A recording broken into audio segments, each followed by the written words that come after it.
Class 3rd, Semester 1st, Subject Science, Chapter 4. Birds, the Flying Creatures, Part 2. Beaks of birds, पक्षियों की चोंच. Birds also need food. पक्षियों को भी भोजन की ज़रूरत होती है. Like other animals do, जैसे अन्य जंतु जानवरों को.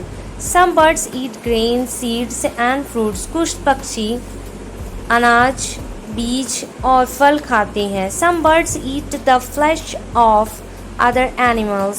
कुछ पक्षी अन्य जानवरों का मांस खाते हैं. Birds use their beaks and claws to catch, hold and eat their food. पक्षी अपनी चोंच और पंजों का इस्तेमाल करते हैं भोजन को पकड़ने, पकड़े रहने और खाने के लिए. The shape of a bird's beak and its claws are suited the type of food it eats.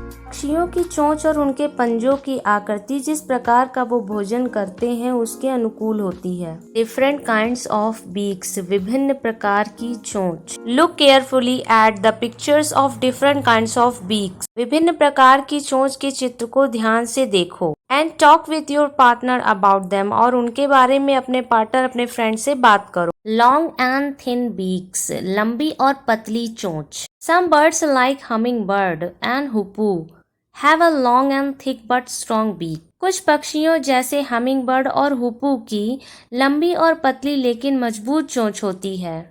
A hummingbird inserts its beaks deep into the cup-shaped flower and sucks nectar. Hummingbird cup जैसी आकृति के फूलों में अपनी चोंच डालकर उसके रस को, पराग को खींचकर पी लेती है. A hoopoe uses its beak to pick out insects from the holes in the ground and trees. hoopoe अपनी चोंच का इस्तेमाल ग्राउंड या पेड़ों के छेद से इंसेक्ट्स, कीटों को निकालने में करती है. Strong, sharp and curved beaks. Some birds like hawk and owl have a strong, sharp and curved beak. कुछ पक्षी जैसे बाज और उल्लू की मजबूत, नुकीली और मुड़ी हुई चोंच होती है. It helps the birds to tear the flesh. यह मांस को फाड़ने में पक्षियों की मदद करती है. Strong and hooked beak. मजबूत और मुड़ी हुई चोंच. कर्व्ड चोंच से थोड़ी अधिक मुड़ी हुई. Big birds of prey. कुछ शिकारी पक्षी like eagle and vulture, चील और गिद्ध के जैसे have a strong and hooked beak to tear the flesh. की मजबूत और हुक्ड चोंच होती है मांस को फाड़ने के लिए. Short curved beak, छोटी मुड़ी हुई चोंच. A parrot has short curved beak. तोते की छोटी और मुड़ी हुई चोंच होती है. It helps to crack nuts and hard fruits. यह उसकी मदद करता है बादाम, अखरोट और कठोर फलों को तोड़ने में.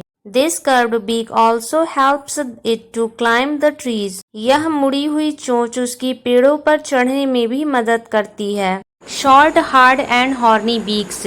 छोटी और कठोर, सींग जैसी मजबूत कठोर beaks, चोंच. Some birds like pigeon and sparrow. कुछ पक्षी जैसे कबूतर, गौरैया have short, hard and horny beaks. की छोटी और मजबूत कठोर चोंच होती है. To crush the grains and seeds.